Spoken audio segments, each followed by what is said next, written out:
Hey guys, EST here, and we're back at Danny's apartment because I'm dog sitting while he's driving truck. So I thought, you know what I should do?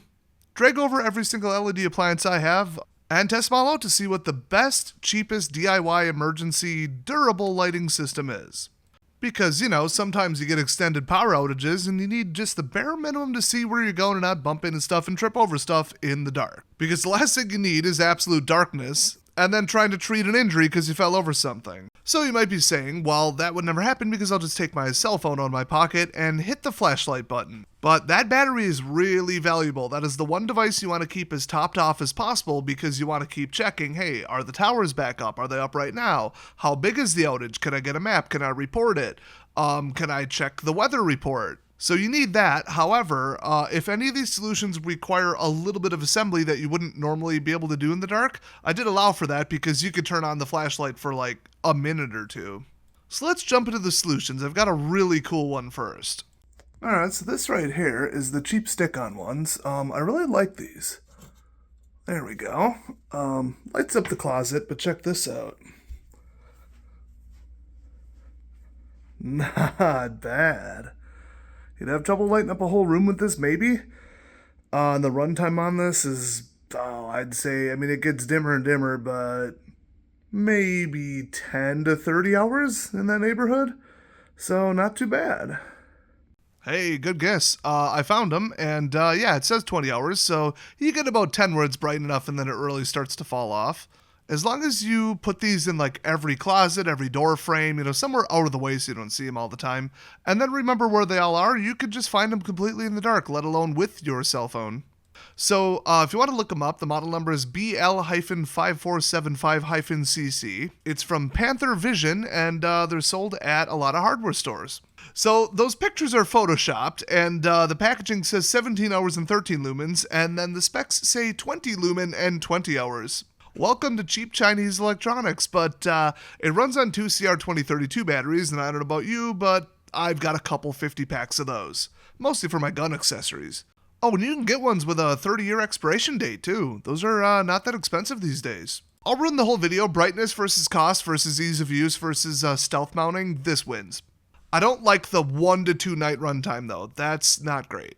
Well, they didn't fall off in the 30 minutes I was there, and haven't received a text yet from Daddy saying that he found them, but I also left them there and forgot to tell him I installed them. I'm going to send a quick text message. So let's talk flashlights. I got this one with this big array in it. It doesn't overheat too easily. It's not all that bright. Very lightweight, kind of fragile plastic. Not a fan. Just like I'm not a fan of the acoustics in here, but I got this I think for like $10. Not a fan at all. Just very overrated, and the battery in here isn't removable as far as I can tell. There's no way to crack it open. Now this, why not just, take this and hang it somewhere, right? This will overheat in about 5 to 10 minutes. It will get burn your fingers hot. So while I do like this because it's a modular battery, it's too bright, too much output with not enough cooling. And these are wonderful as long as you have another 18650 battery, a way to charge it with a USB X-Tar or something, and then a solar panel. So that's a lot of gear and a lot of steps and a lot of things to fail. Now the iris of my camera is just going to adjust, but I'd say it's 4 or 5 times brighter than that button cell one. So about flashlights, they're meant to shine a beam, not be a lamp, so that's just fundamentally flawed. But if you were to get an LED, floodlight, shop light, something like that, at your local hardware store for $20-$30, you don't really know what kind of battery chemistry is in there, how reliable the cells are. Usually they'll just put the cheapest garbage in there possible, and it'll start having issues after 10 charge cycles. And if you want to get one of those drill battery packs, from a real reliable brand, you're looking at 1 to 200 per battery, and then get a flashlight attachment for it. It'll run for a while, but boy, you're gonna be spending a lot of money. So I'm not a fan of that. They tend to be very directional. So let's just get off of flashlights and say work lights. I think the best you can do is one where you're in control of the batteries that go in it, and then make them modular so you can take the batteries out and put them back in. Now, the runtime and the reusability, which doesn't exist, of alkaline batteries is trash, absolute garbage. I barely even have alkalines around. They're awful. I mean, we've moved on. Lithium is the future, but lithium rechargeables in like AA cells are really bad on capacity. Everything I got runs on 18650s, which are those beastly cells I showed before. And you pretty much got to go to Asia to buy something like that. So eBay, AliExpress, whatever. And then questionable quality, but I mean, it's a solid state circuit with a really simple driver. You're not buying like a laser. So I kind of like that idea. But then you still need a separate battery charger and then a solar panel to run the battery charger. That's still 3 pieces.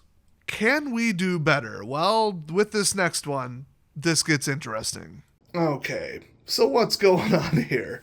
We've got a battery bank with an LED USB device on it. Whoops, let me just demonstrate. Well, there we go. Yellow, that's not too bad. And blue. Wow, you just have a party. Oh, there we go. Pretty bright, not bad. This is acceptable. It's not all that bright. I don't love red. Okay. Sure. Let's get the slightly more serious one. This is a pretty beefy battery bank. Built it myself with my own 18650s. Probably can't see in the dark, but it's at 96% and dropping. But what if we throw on this little guy right here? This is nice. Well, let's see what we get.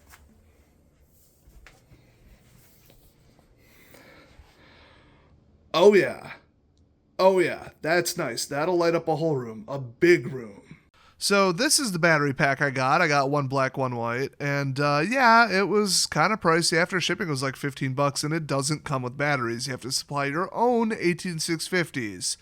Now, those aren't allowed on eBay because, let's be honest, Chinese importers were just mailing them in the mail without the proper labeling.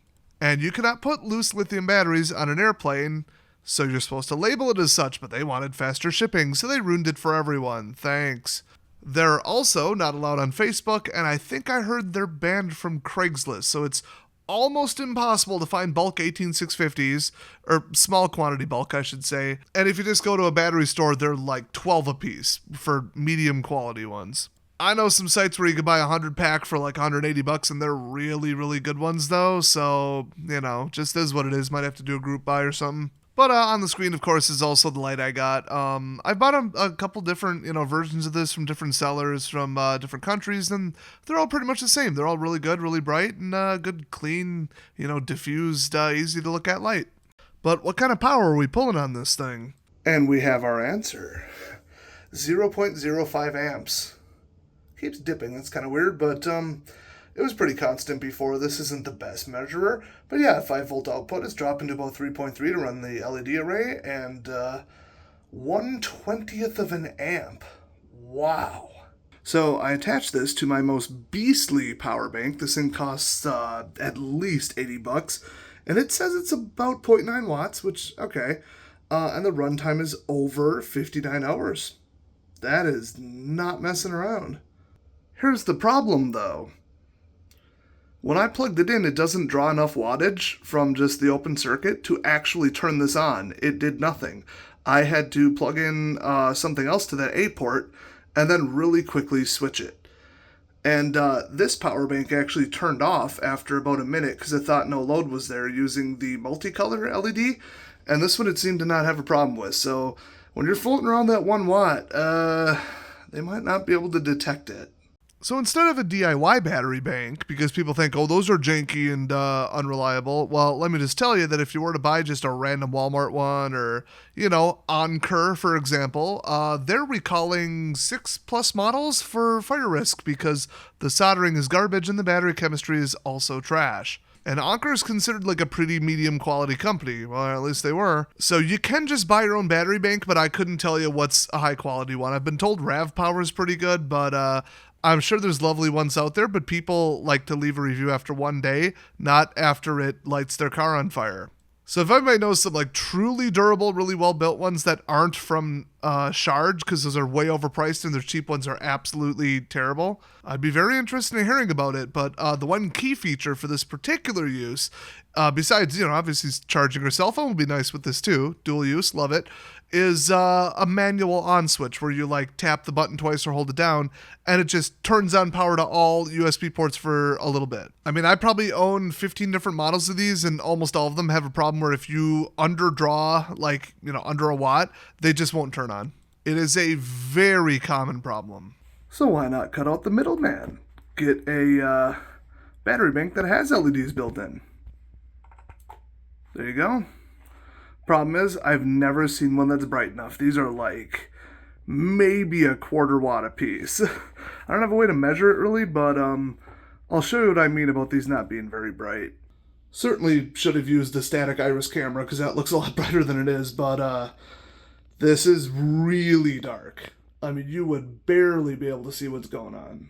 So this abomination of science is the biggest, newest one I have. I actually don't have enough batteries to fill this up, but that's a lot of capacity.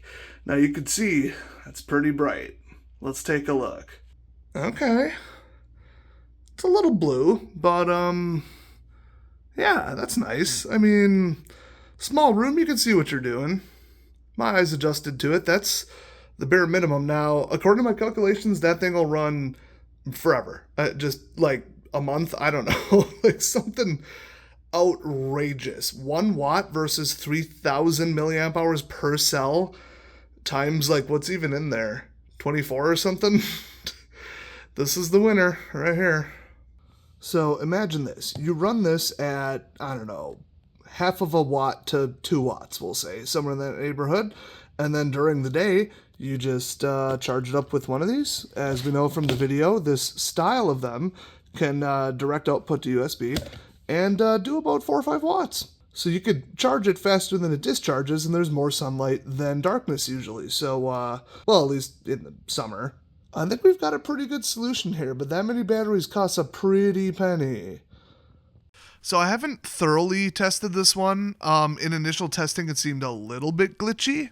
But for $16.55, I mean, on eBay, you can buy it right now from CZB Electronics, who has like over 1 million items sold and 99.4% positive feedback. Yeah, get it from them specifically. I don't usually shout out people like that, but they're pretty respectable. This just doesn't seem to be the best PCB ever, printed circuit board. And the case is like, let's just say I wouldn't drop it. But man, you want some emergency lighting? Yeah. Only problem is you got to buy the batteries, and 20 of those, oh boy, you'd be lucky in bulk to pay $2 a piece. That's still not bad, but what if you said, you know what, I'm gonna get out the checkbook for this one. I really like emergency lighting. I've got about a bill to spend. Okay, whoa, calm down there, moneybags, but okay, I have one for you. So top of the line system with every benefit possible. The big one with this one is if possible, you don't want to directly have the source of light shining in your face. You want to have a way to just bounce it off some white walls, white surface, and then have it, light up just from diffusion. If it is shining in your face, it closes your pupils, then everything looks dimmer. So you're like being counterproductive. Poor use of energy, of course, if you do that. But take a look at this photo. Look at that uplighting on the cabinets. That's some rich people stuff. So if we applied that here, what if we quite literally just had an open concept kitchen, which I mean, I do, but I'm not going to show my place after the remodel because somebody might identify it. There are pictures out there. And with AI photo matching, I don't need that kind of drama. Once again, shout out to Danny for letting me film at his place. So what if we just got a traditional UPS or battery backup uninterruptible power supply, threw it in or on a cabinet wherever your plugs are, and then it has an automatic battery backup where it turns on if the circuit turns off. Well, then what? We spend like $300 on fancy LED fixtures like this? Oh, no. Out of season Christmas lights. Let's go. So if you can, get pure white instead of warm white. I had a heck of a time finding those. They seem to just be either blue or warm white. Well, warm white is like closer to like a candle where it's like orange-ish. It's pleasant on the eyes, but humans can't see very well in orange light. You do better with about 5,000 Kelvin, as they call it. And that's pure white. That is like clean moonlight white. If you go into the 6,000 Kelvin range, you're looking at like blue, and that doesn't go very well. But yeah, here's a string of 100 LED lights for $12 on eBay. And these do say 2x bright or super bright, so, maybe they are. They're a little bit diffused, but the big thing is this is on a big, long string, and that's what you want to light up like a whole area. Instead of one spot trying to bounce around, you just distribute a whole bunch of smaller lights and you get more bang for your buck electricity-wise. So the draw of this thing, I mean, I didn't see the back of it, but it's low. It's probably 20 to 30 watts for the whole string. Even that might be a little high, so that running off of a full-size UPS, not bad. Really hard to get the runtimes of those small ones, though. For like trip light and APC and stuff, I really couldn't even find it. But I know it's either a small lithium battery or a pretty big lead-acid battery. So usually a couple amp hours, but what they're supposed to do, and this is how the typical one functions, unfortunately, is as soon as power goes off, an alarm goes on. And you can mute it on almost every model, but that's just one more little annoyance where you gotta go disarm that. And then the whole point is power continuity. So it kicks on within like a couple milliseconds, turns on a little miniature inverter, usually of questionable quality, but it's LEDs. I mean, come on. And then it runs till the batteries turn off, but these smaller ones are meant to like give you a couple minutes to shut down your computer, not be a true full-blown UPS. Even like the big server rack mount ones that are $1,000 plus that we use at my work pretty often, they got some pretty crazy batteries, but they could only run our servers at about 300 or 400 watts for about 20 minutes. So 30 watts or maybe even 10 watts for this chain, I don't know, somewhere around there, you're still not getting very good runtime for like an 80 to, insane dollar amount device. So UPSs, I don't like them. And also, the lights would always be on. So you got these gaudy looking Christmas lights that I guarantee don't diffuse as neatly as that last photo on 24/7, or you could like switch them off, have the UPS drawing nothing, and then when it turns on and then the alarm goes on, you could reach up there and turn on the Christmas lights. So doable, but not as full auto as I thought. So really this whole solution for like $100-ish is not that great. It doesn't really do what we want, and it's more oriented to like lower capacity, like just safely turn it off kind of stuff. Not let's see how long we can run it oriented. And then you got the AC to DC to AC to DC conversion, which is idiotically inefficient. The alarm, which, okay, it'll wake you up, I guess. That's kind of almost a positive, but I don't like it. There's one more thing I looked into, which is bulbs that have battery backups in them, but they initialize when you turn them off. So at night when you want to turn all your lights off, it'll then go to battery mode. So then every time it does it, you have to manually go up and turn it off. So fundamental flaw there too, which is like basically a battery backup inline miniature UPS in the base of the light bulb. I thought it was clever. They tried to sponsor this YouTube channel actually, and I declined because I heard nothing but bad reviews, and I thought this is just a weird clunky design. And they're really overpriced, and with LED bulbs, the bases get really hot. So that's the last place you'd ever want to put a battery. Just bad across the board. So flew a little too close to the sun on these last two, but you could do it. I think I gotta give it to the giant, really high output LED battery bank, but you never know what you're gonna get till you order it, and they don't usually state the lumens. They just say, oh look, we threw LEDs on it as an afterthought. Cool. But if I were to choose, I would say leave like hanging from a hook magnet on your fridge. One or two of those little USB flexible lights, get them for like $2 to $4 or whatever. The light output was insane. They draw 1 watt, and you can run them off just about anything. And then get a respectable power bank of some kind with a really good capacity. Doesn't have to be that good, because only, running overnight takes just, 12 watt hours if you think about it. The batteries are measured in amp hours, and then there's a voltage difference, so there's that. But, even a pretty conservative battery bank can run a little tiny LED array like that for quite some time. Assuming that you've tested it and can force it to turn on with low draw or have a manual on switch. So if you want to find one, LED laptop light, flex light, book reading light, laptop, keyboard light, something like that. Those are usually the keywords, and a lot of these are really similar to each other. I did have one where the lens fell off, though, because it was really poor quality glue. But other than that, I think that's the best bang for your buck. You're looking at about like $20-$30, all things considered, not even. And yeah. That's my official choice. So hopefully this helped you guys out. I know it's kind of a fun, not so serious video, but good information in it. If you like it, go check out the rest of my videos, and I'll see you guys next time.